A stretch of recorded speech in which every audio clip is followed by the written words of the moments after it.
Welcome to a deep dive, Yeah. into this fascinating world where science and these seemingly mystical ideas kind of collide. Yeah. We're talking manifestation, Yes. but we're going way beyond, I think, the typical law of attraction here Right. to really explore how this concept actually interacts with our brains. And how those interactions might lead to real-world results. Exactly. Yeah.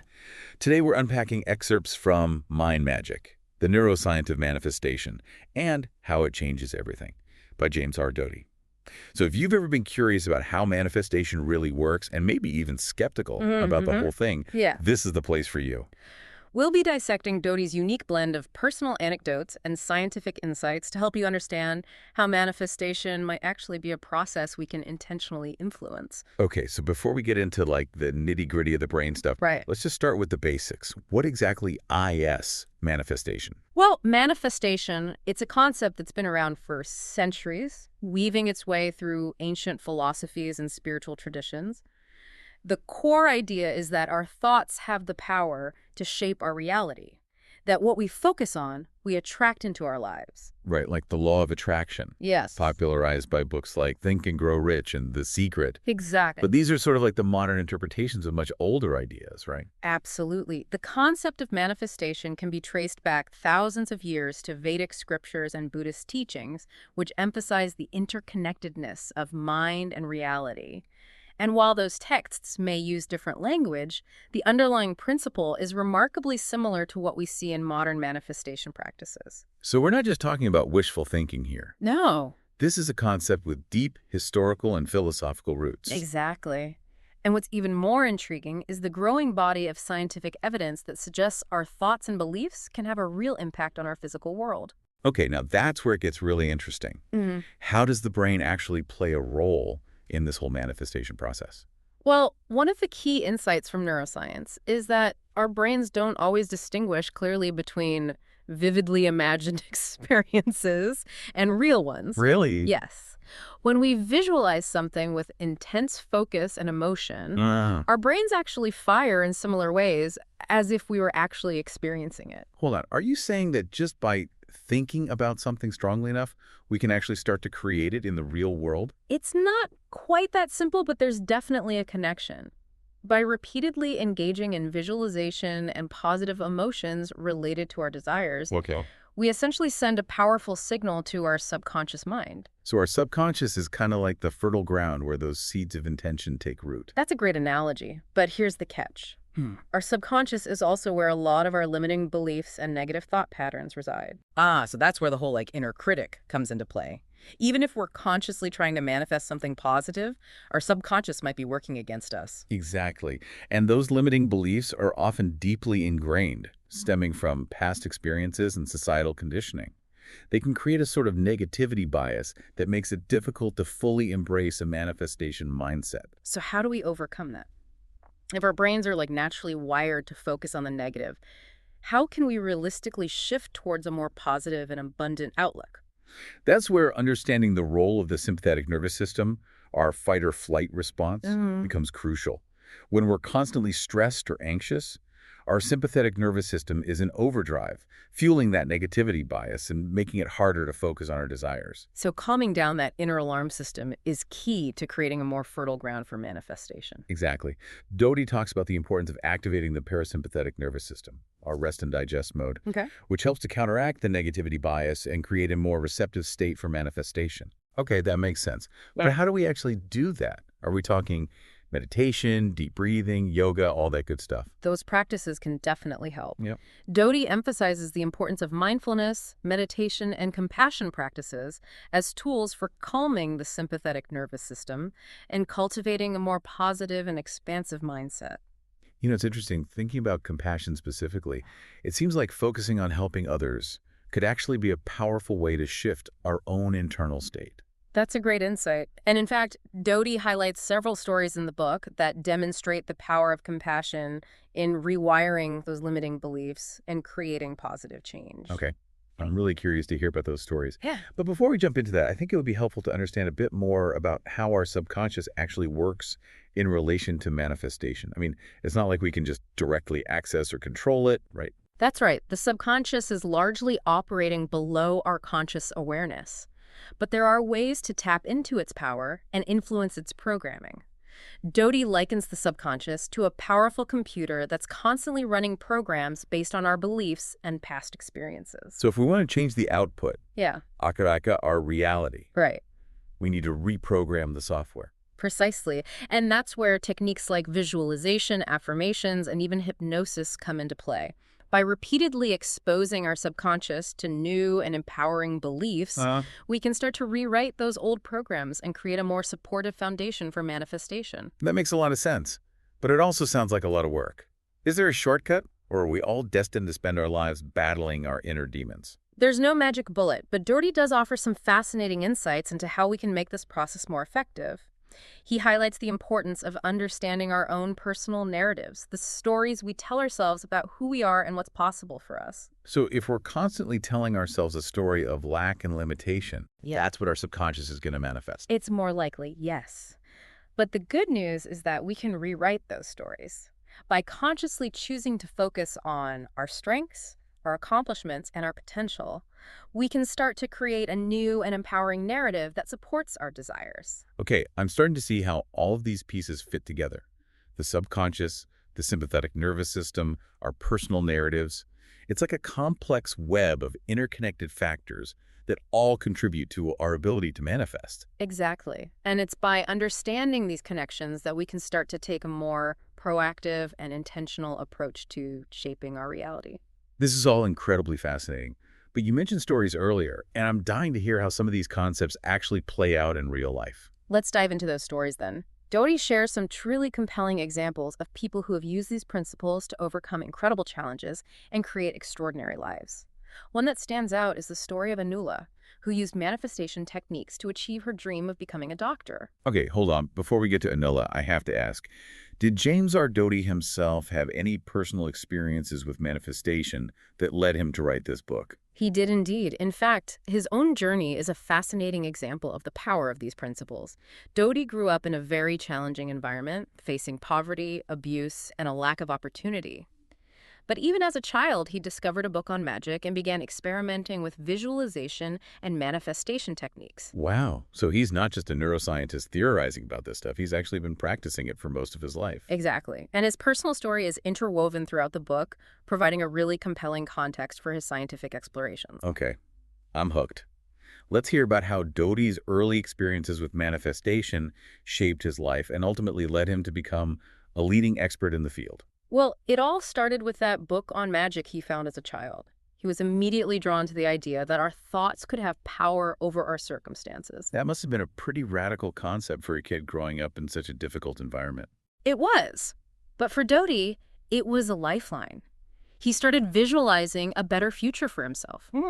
And as he practiced these techniques, he began to see real changes in his life. He excelled in school, eventually earning scholarships that allowed him to escape his difficult circumstances. So he essentially manifested his way out of poverty.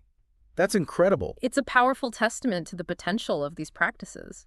But Doty's journey wasn't without its challenges. Later in life, he experienced a major financial setback that forced him to reevaluate everything he thought he knew about success and manifestation. This is where his scientific background really comes into play. So he wasn't just blindly following some mystical law of attraction. He was actively trying to understand the underlying mechanisms at work. Exactly. He delved deep into the world of neuroscience, researching how the brain processes information, forms beliefs, and ultimately shapes our reality. This led him to develop a more nuanced and scientifically grounded understanding of manifestation. Okay. One that goes beyond wishful thinking and taps into the actual power of our minds. Okay, now I'm even more intrigued by Anula's story. After hearing about Doty's own journey, I can only imagine the incredible challenges she must have faced and overcome. Well, Anula's story is a testament to the power of perseverance, self-belief, and the ability to tap into the often hidden potential within ourselves. It's a powerful reminder that no matter our background or current circumstances, we all have the capacity to shape our own destinies. All right, I'm ready. Let's dive into Anula's story. Anula's journey begins in a place of immense pressure and self-doubt. She was a bright and ambitious young woman determined to become a doctor, but she came from a family that struggled financially and had never had anyone attend college, let alone medical school. So she was facing Not only the typical academic hurdles, but also the weight of familial and societal expectations. Exactly. And to make matters worse, she struggled with test anxiety, which made her initial attempts at the MCAT, the medical school entrance exam, Right. incredibly difficult. Okay, so we've got a classic underdog story here. Someone who's determined to succeed despite the odds stacked against her. But how does manifestation come into play? Well, Anula had always been fascinated by the concept of the mind's power over reality. She had read about manifestation techniques and decided to incorporate them into her study routine. She started visualizing herself confidently, taking the MFAT, and achieving a high score. So instead of just hitting the books, she was actively engaging her imagination and emotions to create a mental blueprint for success. Precisely. She wasn't just passively hoping for a good outcome. She was actively creating a mental and emotional reality that supported her goal. But here's where it gets really interesting. Anula didn't just stop at visualization. She also incorporated another key element into her manifestation practice: compassion. Compassion. I'm curious to hear how that fits in. It seems like a bit of an unexpected ingredient in the manifestation recipe. It might seem counterintuitive, but Anula's story beautifully illustrates how compassion can actually be a powerful catalyst for personal transformation and success. I have to admit, the idea of compassion playing like a key role in manifestation is pretty intriguing. It seems like we usually think about focusing on our own desires, not necessarily on helping others. Right.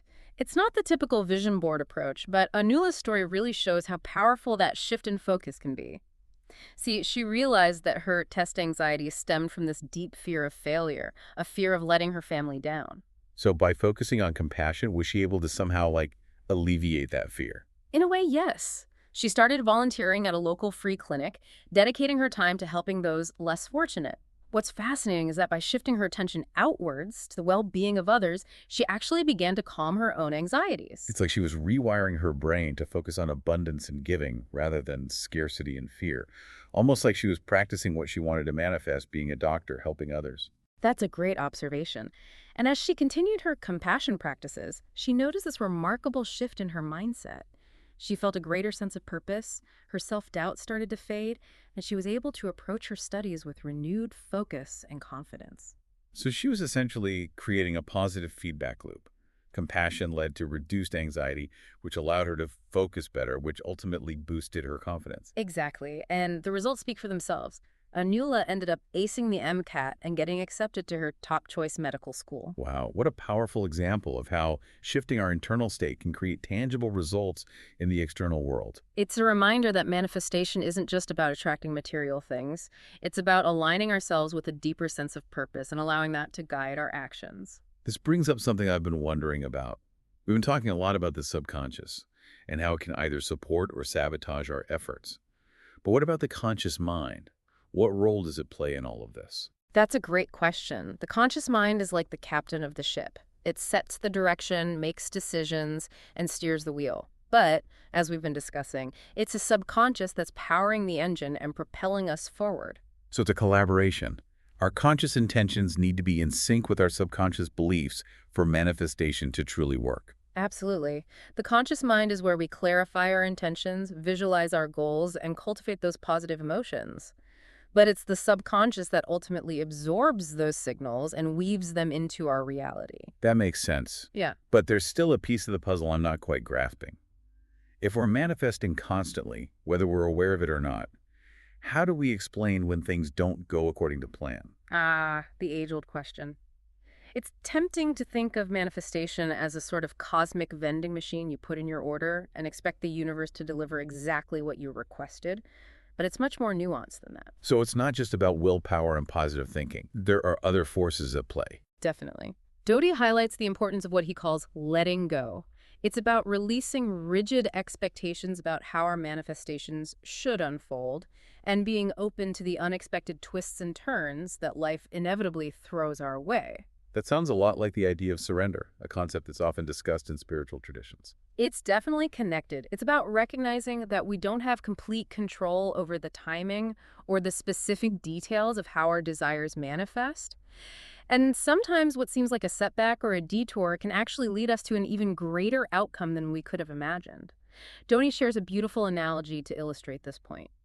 Kintsugi, the Japanese art of repairing broken pottery with gold. Oh, I've seen that. Yeah. It's stunning how the cracks become part of the beauty. Exactly. Kintsugi is a powerful metaphor for how we can embrace the imperfections and unexpected turns in life.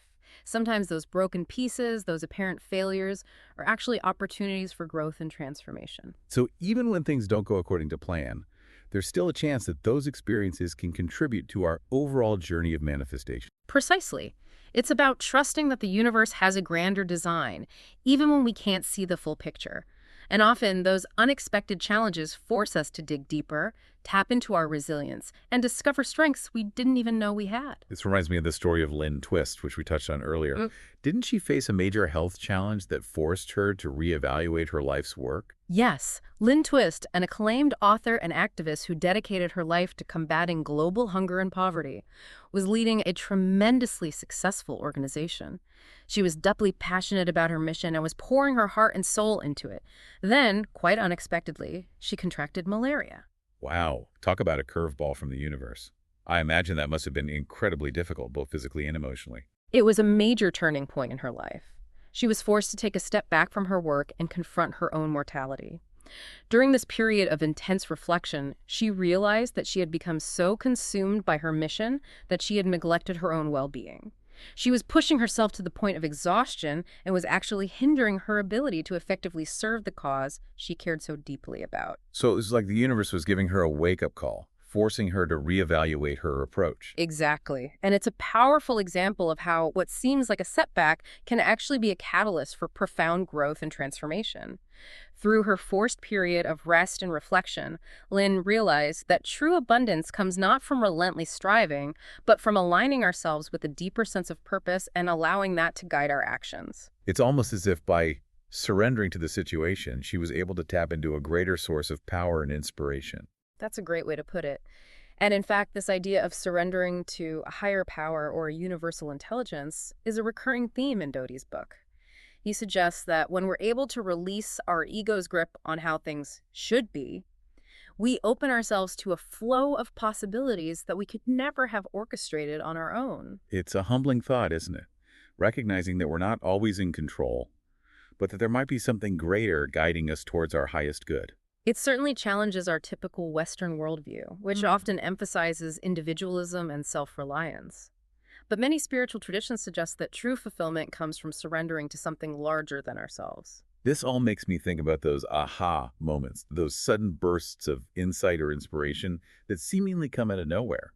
Could those be examples of tapping into that universal intelligence you're talking about? That's a fascinating question, and in fact, Doty explores the concept of synchronicity, those seemingly meaningful coincidences that can feel like winks from the universe. Oh, I love those. Those moments when it feels like the universe is conspiring to guide you in the right direction. Exactly. Doty suggests that these synchronicities aren't just random occurrences. They're often signposts that we're on the right path, that we're aligned with our true purpose.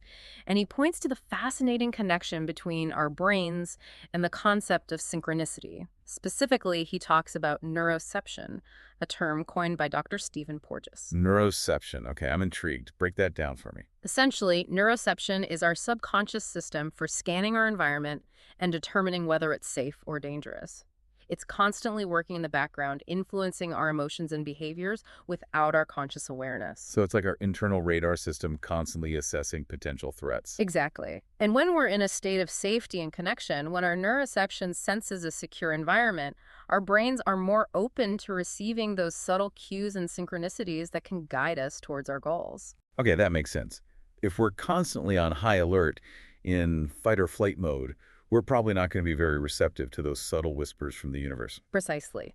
That's why practices like mindfulness and meditation, which help to regulate our nervous system and cultivate a sense of inner peace, can be so powerful for enhancing our ability to manifest. It's all about creating that internal space for the magic to happen. Exactly. But it's not just about passively waiting for the universe to deliver. Doty emphasizes that we also need to take inspired action to actively create the conditions for our desires to materialize. So it's a balance between surrendering to the flow and taking intentional steps towards our goals. That's a great way to put it. And sometimes those inspired actions can involve stepping outside of our comfort zones and taking risks that might feel scary. Okay. So we've got surrender, inspired action, and we can't forget about gratitude. We talked about its neurological benefits earlier, but I'm curious to hear how gratitude plays out in the stories Doty shares. Does he have any specific examples of how gratitude can impact our ability to manifest? Absolutely. In fact, gratitude is a recurring theme throughout the book. Doty emphasizes that gratitude isn't just a feel-good emotion. It's a powerful tool for shifting our perspective, rewiring our brains for positivity, and ultimately attracting more abundance into our lives. I'm ready for some more inspiring stories. Who does Doty highlight as an example of the power of gratitude? One story that stands out is that of Shankar Hemedy, a successful entrepreneur who had achieved a great deal of material wealth but still felt deeply unfulfilled. He had always struggled with feelings of scarcity, a belief that there wasn't enough to go around. The scarcity mindset led him to make decisions based on fear and self-preservation, often at the expense of others. So even though he had achieved outward success, he was still operating from a place of lack on the inside. Exactly. And it was this internal conflict that was preventing him from experiencing true happiness and fulfillment. He realized that his relentless pursuit of more was actually driving him further away from what he truly desired, a sense of peace, connection, and meaning.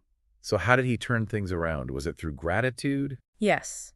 Shankar had a profound realization that his scarcity mindset was a self-fulfilling prophecy.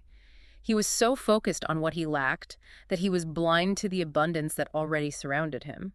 He decided to shift his focus and actively cultivate gratitude for what he already had. So he went from a lack mentality to an abundance mentality. Exactly. And this shift in perspective had a ripple effect throughout his life. He began to make different choices, prioritizing generosity and service over self-interest. He started giving back to his community, mentoring young entrepreneurs, and using his wealth to support causes he cared about. It's amazing how a simple shift in focus can create such a profound transformation. It's a testament to the power of gratitude to rewire our brains and create a more positive and abundant reality. And in Shankar's case, this shift in mindset not only brought him greater happiness and fulfillment, it also led to even greater success in his business ventures. It seems like he unlocked a virtuous cycle. Gratitude led to generosity, which then attracted even more abundance into his life. Precisely. And it's a beautiful illustration of how aligning ourselves with a higher purpose can create a ripple effect of positive change, both within ourselves and in the world around us. But not all stories of manifestation involve such dramatic transformations. Doty also highlights the story of Amandine Roche, a photographer who had a seemingly impossible dream to travel to Afghanistan during a time of great turmoil and danger. Wait, Afghanistan?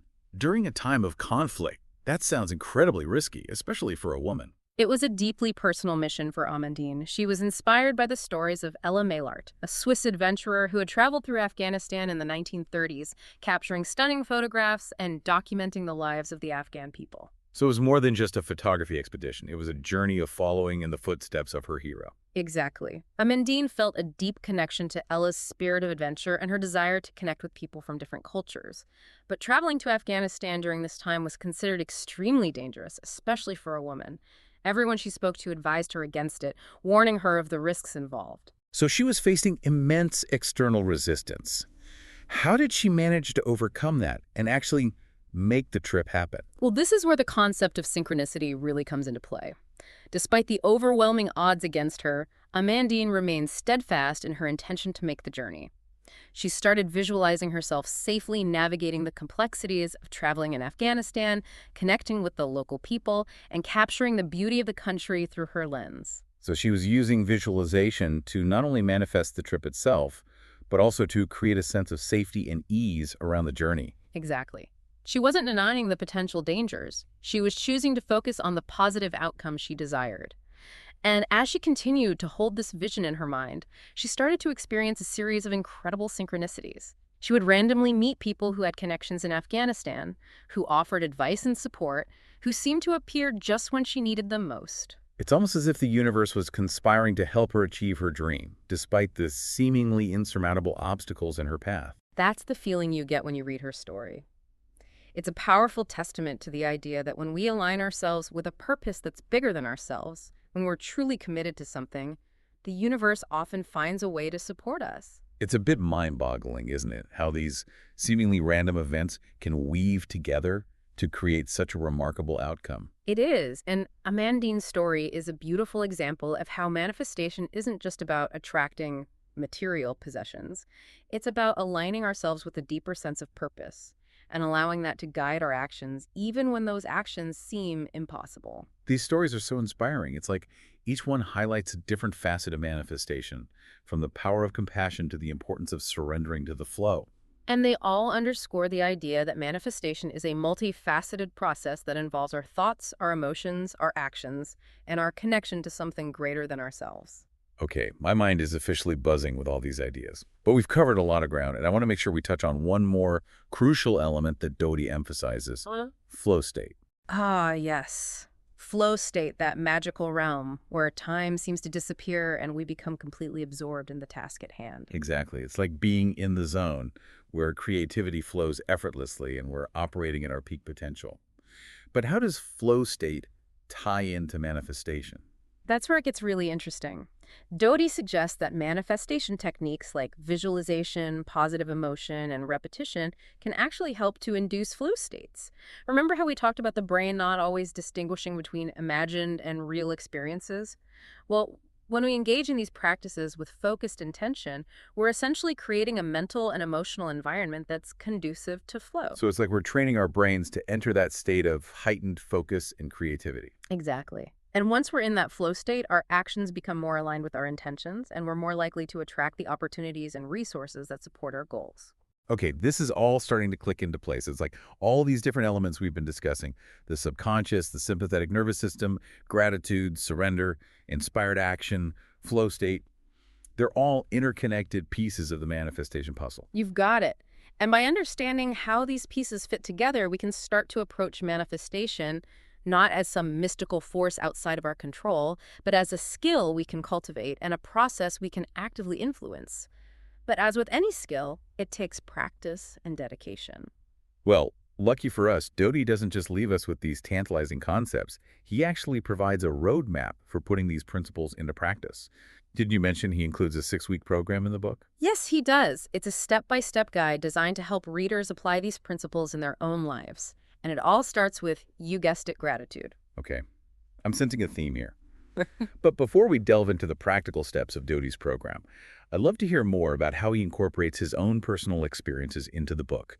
Does he share any other stories that illustrate these principles in action? He does. One story that particularly resonated with me is his experience with a group of indigenous women in the Amazon rainforest.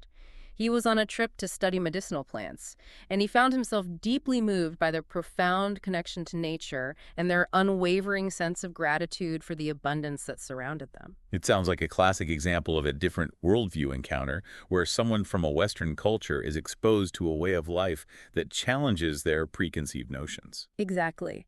Doty had spent years immersed in the world of science and medicine, and while he appreciated the power of the rational mind, he had also come to recognize the limitations of a purely intellectual approach to understanding the mysteries of life. He was seeking a more holistic perspective, one that honored both the scientific and the spiritual dimensions of human experience. And it seems like he found that in the wisdom of these indigenous women. Did they share any specific practices or beliefs that influenced his understanding of manifestation? They did. One practice that particularly resonated with him was their emphasis on cultivating a deep sense of interconnectedness with all living things. They believed that everything in nature is imbued with a vital life force, a spirit that connects us all. And they expressed their gratitude for this interconnectedness through rituals, songs, and dances that honored the earth and all its creatures. It's a beautiful reminder that gratitude isn't just about appreciating the good things in our own lives. It's about recognizing our interconnectedness with the web of life and expressing our appreciation for the intricate tapestry of existence. Exactly. And Doty realized that this sense of interconnectedness is a key ingredient in the manifestation process. When we feel connected to something larger than ourselves, when we recognize that we're not separate or isolated, we tap into a source of power and inspiration that can fuel our dreams and help us create positive change in the world. This is also fascinating, but I'm eager to learn more about Doty's 6-week program. I'm sure our listeners are itching to know how they can start putting these principles into practice in their own lives. Let's dive into that then. Doty's program is beautifully structured, building upon each step to create a powerful foundation for manifestation. And as we've already hinted at, the first step is all about cultivating a deep and abiding sense of gratitude. Okay, I'm ready to take notes. What are Doty's specific recommendations for cultivating gratitude? Doty's approach to gratitude is surprisingly simple, yet incredibly powerful. He suggests starting by reflecting on what we're already manifesting in our lives, those things we might be taking for granted. It's so easy to get caught up in what we're lacking that we forget to appreciate the abundance that's already present. Exactly. So Doty encourages us to take a pause and really savor the good things in our lives, no matter how small they may seem. It could be the warmth of the sun on our skin, the taste of a delicious meal, the laughter of a loved one, or simply the fact that we have a roof over our heads. It's like we're training our brains to focus on the positive, to shift our attention away from scarcity and towards abundance. Precisely. And as we practice the simple act of noticing and appreciating the good, we begin to rewire our neural pathways, creating a more positive and receptive mindset. Doty even suggests keeping a gratitude journal, where we write down 3 things we're grateful for each day. I heard about that. It's like a daily dose of positivity for the brain. It is. And it's a remarkably effective way to shift our perspective and start to attract more good things into our lives. But gratitude is just the first step in Doty's program. He goes on to guide readers through a series of exercises and practices designed to help them clarify their intentions, identify and overcome limiting beliefs, and ultimately create a life that's aligned with their deepest values. Okay, I'm definitely going to need a bigger notebook. This is all so inspiring. But before we delve into the next steps of Doty's program, I think it would be helpful to address a question that's probably on a lot of listeners' minds. How do we know if we're actually manifesting effectively? What are some signs that we're on the right track? That's a great question, and it's one that Doty addresses in the book. He emphasizes that manifestation isn't always a linear process. It's often more like a dance, with moments of forward momentum, pauses for reflection, and occasional steps backward. But there are some telltale signs that we're moving in the right direction. So how do we know when our manifestation efforts are like gaining traction? Are we talking about major life changes, or are there more subtle indicators we might be overlooking? Doty points out that one of the earliest signs is often a shift in our energy and perspective. We might feel a renewed sense of optimism, a feeling of lightness and possibility, even in the face of challenges. It's like that feeling of hope and excitement you get when you're starting a new project or embarking on an adventure. Exactly, and that shift in energy can be incredibly contagious. People might start to respond to us differently, opportunities might seem to appear out of thin air, and synchronicities might become more frequent and noticeable. It's like we're sending out a new signal to the universe, a signal that says, I'm ready for good things to happen. That's a great way to put it. And as we continue to practice these principles, those positive experiences start to compound, creating a momentum that can feel almost magical. But it's important to remember that manifestation isn't just about passively waiting for good things to fall into our laps. It's about actively creating the conditions for our desires to materialize. Which brings us back to Doty's 6-week program. We've covered the importance of gratitude, but what are some of the other steps he outlines? After establishing a solid foundation of gratitude, Doty guides readers to explore what success truly means to them. And this isn't about chasing external markers of achievement or conforming to societal expectations. It's about getting clear on our values, our passions, and what truly brings us joy. So it's like we're creating a personalized blueprint for a life that feels authentic and fulfilling. Exactly. And to help us connect with those deeper desires, Doty suggests tapping into the power of positive memories. He encourages readers to recall a time when they felt truly happy, successful, and aligned with their purpose. I love that. It's like we're anchoring our intentions to a feeling of genuine joy and well-being. It's not just about achieving a goal. It's about embodying a certain state of being. That's a great insight. And once we've connected with that feeling, we can start to visualize ourselves living that reality in the present moment. This is where the power of the imagination really comes into play. Right, we're back to that idea of the brain not fully distinguishing between imagined and real experiences. So by vividly imagining ourselves living our dream lives, we're essentially sending a powerful signal to our subconscious, planting the seeds for that reality to take root. Precisely. But as we've discussed, sometimes those seeds encounter obstacles in the form of limiting beliefs and negative thought patterns. So the next step in Doty's program is to identify and address those internal roadblocks. Okay, this is where it gets a bit tricky, right? Our subconscious beliefs can be pretty sneaky and difficult to pinpoint. They can be. But Doty offers some practical tools for uncovering those hidden beliefs. He suggests starting by paying attention to our self-talk, those inner voices that often whisper doubts and fears. He also recommends looking for patterns in our lives, recurring challenges or setbacks that might be pointing to a deeper, limiting belief. So if we keep hitting the same wall, it might be time to examine the belief that's causing us to build that wall in the first place. Exactly. And once we've identified those limiting beliefs, we can start to reprogram them. One technique Doty suggests is to simply write down the limiting belief and then write the opposite, the positive affirmation that counters that belief. So for example, if I believe I'm not good enough, I would write down, I am worthy and capable. That's the idea. It might feel a bit strange at first, but by consciously acknowledging and affirming those positive beliefs, we start to chip away at the power of the negative ones. And as we continue to practice these affirmations, our subconscious begins to absorb those new beliefs, creating a more supportive foundation for manifestation. This all makes sense, but it also highlights the importance of self-awareness. We have to be willing to honestly examine our thoughts and beliefs, even the ones that make us uncomfortable. You've hit on a crucial point. Manifestation isn't just about positive thinking. It's about aligning our thoughts, beliefs, and actions with our deepest desires. And that requires a willingness to look inward, to confront our shadows, and to embrace the totality of who we are, both the light and the dark. It's a journey of self-discovery as much as it is a process of creating the life we want. Absolutely. And that's one of the things I find so inspiring about Doty's approach to manifestation. It's not just about achieving external goals. It's about cultivating a deep sense of inner peace, purpose, and fulfillment. Okay. We've covered a lot of ground today, from the science of the brain to the power of gratitude and the importance of surrendering to the flow. But as we wrap up this deep dive, I want to leave our listeners with a few key takeaways. What are some of the most important things to remember about manifestation? I think the most important takeaway is that manifestation is a skill we can develop, not some magical power that only a select few possess. It's not about wishing upon a star. It's about aligning our thoughts, beliefs, and actions with our desires. Exactly. And while there's no one-size-fits-all formula for manifestation, there are certain principles that can significantly increase our chances of success. Like cultivating gratitude, clarifying our intentions, and taking inspired action. And don't forget about the importance of surrendering to the flow, embracing the unexpected twists and turns, and trusting that the universe has a grander plan for us than we can often see. It's a journey of self-discovery, growth, and transformation. And the most beautiful part is that it's a journey we can all embark on, regardless of our current circumstances. So, dear listeners, as you go forth from this deep dive, remember that you have the power within you to create the life you desire. Cultivate gratitude, clarify your intentions, and embrace the journey. The magic is real, and it's waiting to be unleashed. Keep exploring, keep believing, and keep creating the life you were born to live.